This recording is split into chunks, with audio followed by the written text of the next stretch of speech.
નમસ્કાર વિદ્યાર્થી મિત્રો, કેમ છો બધા? મજામાં ને? તો ચાલો આજે આપણે ધોરણ 7 એની અંદર 2025ની અંદર જે પરીક્ષા લેવાશે એમાં ગણિતના વિષયની તૈયારી આપણે આજે કરવાની છે. તો ચાલો પ્રશ્ન નંબર 1 તમે જુઓ. એની અંદર 7/24 અને 17/36 આવો એક દાખલો આપણને માનો કે પૂછાયેલો છે. તો તમારે શું કરવાનું? તમને મેં આ બધા પ્રકરણની અંદર આવા દાખલા શીખવેલા છે. હવે આપણે સૌપ્રથમ સરવાળા હોય, બાદબાકી હોય તો આપણે સૌપ્રથમ શું કરતા હતા? તો કે સૌપ્રથમ છેદને સરખો કરતા હતા. તો છેદ સરખો કરવા માટે આપણે સૌપ્રથમ લસાની જરૂર પડે. એટલે આપણે સૌપ્રથમ અહીંયા 24 અને 36નો લસા લેવો પડશે. લસા લેતા પણ મેં તમને શીખવાડેલું છે. ચાલો અહીંયા લસા લઈએ. તો 24 અને 36. તો સૌપ્રથમ બેકી સંખ્યા હોય એટલે આપણે 2 સાથે ભાગ ચલાવતા. 12 દુ 24 અને 18 દુ 36. 2 છક 12, 2 નવા 18, 2 તેરી 6, 9 ના 9, 3 એકા 3, 3 તેરી 9, 3 એકા 3. હવે લસા કેટલો આવ્યો? તો કે 2 દુ 4, 4 દુ 8, 8 તેરી 24, 24 તેરી 72 બરાબર 72. લસા કેટલો આવ્યો? 72. તો હવે છેદ સરખા કરવાના છે. તો અહીંયા 24 - 17/36. તો હવે અંશમાં અને છેદમાં એવી કઈ સંખ્યા સાથે આપણે ગુણાકાર કરીએ તો છેદ સરખો બની જાય? તો 24 ને કેના સાથે ગુણીશું? 2 સાથે ગુણીશું. તો કે ના, 24 દુ તો 48 થાય. તો 24 તેરી 72 થાય. તો અંશમાં અને છેદમાં સરખું. હવે 36 છે તો 36 ને હું કોની સાથે ગુણાકાર કરીશ? તો કે હું 2 સાથે. તો અંશમાં પણ 2 સાથે. 7 તેરી 21/72 - 17 એકા 17 દુ 34. ચાલો છેદ સરખો થઈ ગયો છે. 72 આવી ગયા. હવે 21માંથી 34 જાય નહીં. તો 34માંથી 21 કાઢો તો કેટલા વધે? તો કે 13 વધે. પણ કેવા 13 વધે? મોટી સંખ્યા આપણી માઇનસની છે. બાળકો, આપણે આ બધું શીખી ગયા છીએ. મોટા પદની નિશાની. જુઓ, આપણો જવાબ આવી ગયો છે -13/72. સમજાણું? એના પછી નંબર બી. હવે બાળકો, અહીંયા પણ આપણે શું કરવાનું છે? જુઓ, 5 - -6 છેદમાં અહીંયા કેટલા છે? 5/63 અને આ બાજુ 21. તો સૌ પ્રથમ આપણે લસા લેવો પડે. કોનો? 63 અને 21. તો આપણે શીખી ગયા છીએ લસા લેતા. ચાલો બાળકો, આપણે સૌ પ્રથમ લસા લઈએ. ચાલો 3 સાથે ભાગ ચાલે છે. તો ચાલો, તો કેટલા થાય? 2, 3 દુ 6 અને 3 એકા 3. 7 તેરી 21. 3 સત્તા 21 અને 7 ના 7. 1 7 એકા 7. તો કેટલા થયા? 7 તેરી 21. 21 તેરી કેટલા થાય? 63. જો ન આવડે તો આપણે રફ પેજમાં ગુણાકાર કરીશું. હવે છેદને સરખા કરવા માટે અંશમાં અને છેદમાં સરખી સંખ્યા સાથે ગુણાકાર કરવાનો છે. તો 63 એકા 63. 21 તેરી 63. એટલે કે 5 એકા 5 માઇનસ અને આ બંનેનો ગુણાકાર 6 તેરી 18 -18 જવાબ આવે. છેદમાં 63. 5 ઓછે ઓછે વત્તા 18/63. 18 + 5 એટલે કેટલા થાય? 23. તો કેટલા થાય? 23/63. આ આપણો જવાબ. સમજાય છે ને મિત્રો? એના પછી નંબર સી. તો 2.1/9 - 6. તો જુઓ વિદ્યાર્થી મિત્રો, હવે આનું શું કરીશું? પહેલા તો આપણે સંખ્યાને અશુદ્ધ અપૂર્ણાંકમાં ફેરવવાની છે. 9 દુ 18 ને 1 19/9 - 6. ત્યાર પછી આપણે શું કરવાનું? લસા લેવાનો. ચાલો, કોનો લસા લઈશું? તો કે છેદનો. છેદમાં તો 1 અહીંયા 9 છે, અહીંયા તો કાંઈ છે નહીં. તો 1. આ બંનેનો લસા તમે જુઓ તો 9 થાય. 19/9 - 6 તો કાંઈ હોય નહીં તો 1. હવે 9 ને એક સાથે, આને 9 સાથે, એટલે આપણો લસા સરખો બને. 19 એકા 19 માઇનસ 9 છક 54 અને છેદમાં 9.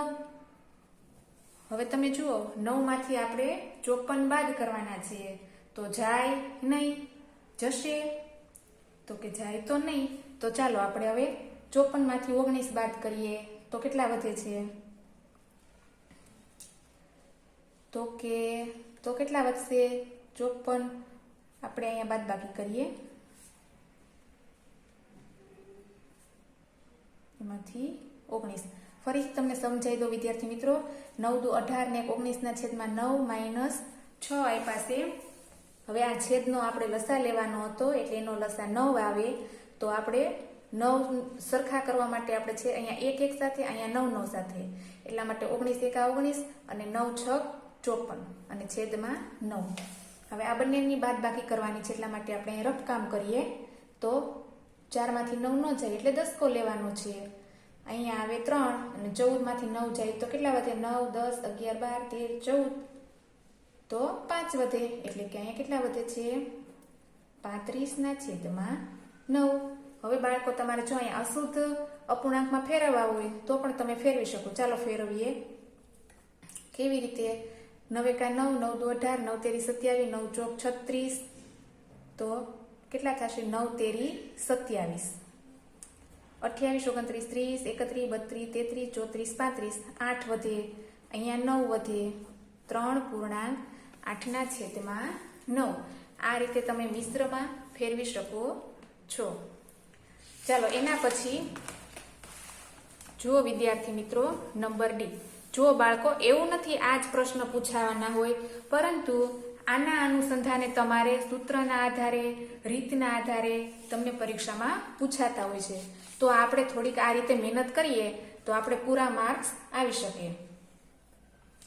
હવે તમને ડીમાં શું આપ્યું છે? તો કે આધાર 15 સેન્ટીમીટર, ઊંચાઈ શોધવાની અને ત્રિકોણનું ક્ષેત્રફળ આપેલું છે.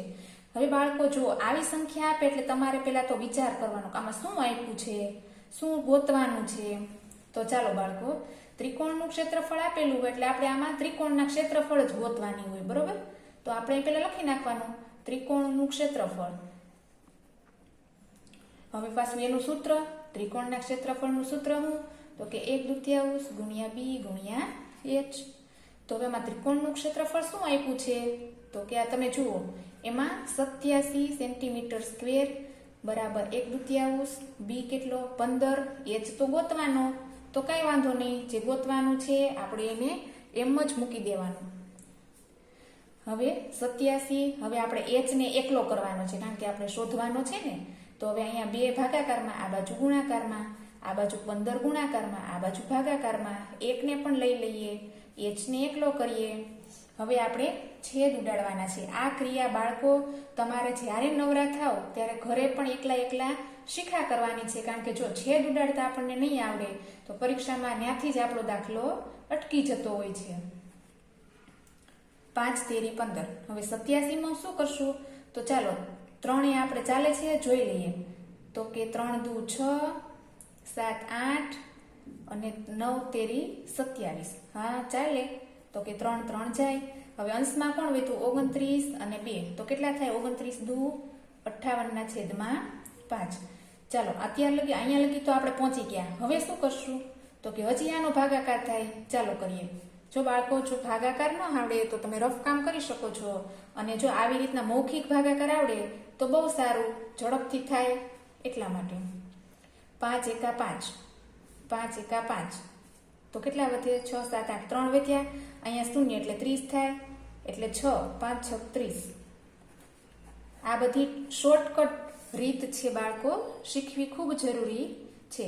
તો જવાબ આવ્યો છે આપણો 11.6 સેન્ટીમીટર. શું મળે છે? ઊંચાઈ શોધવાની હતી, તો આપણને ઊંચાઈ મળી ગઈ છે.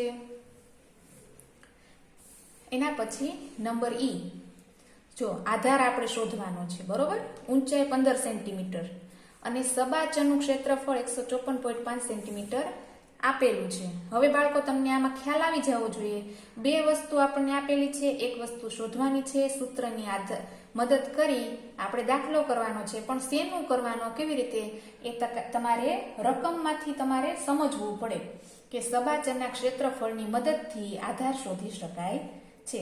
તો ચાલો, સબાચનું ક્ષેત્રફળ બરાબર શું આવે? બી ગુણ્યા એચ. સબાચરનું ક્ષેત્રફળ કેટલું છે? 154.5 સેન્ટીમીટર સ્ક્વેર બરાબર બી કેટલો ગોતવાનો, અને ઊંચાઈ 15. હવે આપણે એને બરાબરની નિશાની ટપાડવાની છે. 15 ગુણાકારમાં છે, આ બાજુ ભાગાકારમાં, બરાબર બી. હવે બાળકો જો આ પોઈન્ટ છે ને, પોઈન્ટને થોડી વાર માટે દૂર કરી છેદમાં 10 આપણે લખી નાખીએ એટલે તમને સંખ્યામાં ભૂલ ના પડે, બરોબર, પોઈન્ટ વાળા દાખલામાં. હવે આ બંનેનો ભાગાકાર કરવાનો છે, તો થશે 15 એકા 15. આપણે જોઈ લઈએ. 15 એકા 15, 15 તેરી 45. આ તો થાય છે 103 આવે છે જવાબ. તો 103 અને છેદમાં કોણ બાકી છે? 10 બરાબર બી. તો બરાબર 1 પોઈન્ટ કાપી લેવાનો. 10.3 સેન્ટીમીટર બરાબર બી. આપણો આધાર મળી ગયો છે. ચાલો, એના પછી નંબર એફ.